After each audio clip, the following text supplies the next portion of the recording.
Bonjour à tous et bienvenue si vous nous rejoignez sur France 24. Au moins 3 civils sont morts aujourd'hui au Soudan alors que paramilitaires et forces armées s'affrontent. Au cœur de cette reprise des violences, la rivalité entre deux hommes jadis alliés.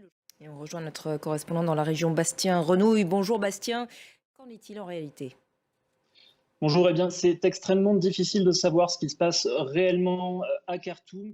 Merci beaucoup Bastien pour toutes ces précisions depuis Nairobi. Autre grand titre de l'actualité de ce samedi, les multiples réactions d'indignation en France du côté des syndicats et des oppositions après la promulgation express par Emmanuel Macron de la réforme des retraites. Dans le reste de l'actualité internationale en Ukraine, tout d'abord le bilan d'une frappe russe hier sur un immeuble de Sloviansk dans l'Est s'est alourdi, au moins 11 morts. On en vient maintenant à cette explosion au Japon, dans l'ouest du pays, où le Premier ministre Fumio Kishida s'apprêtait à prononcer un discours.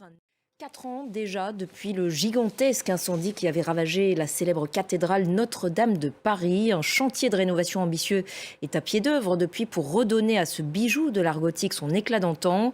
On entre à présent dans la phase la plus périlleuse de cette rénovation, celle de la flèche, œuvre de l'architecte Viollet-le-Duc.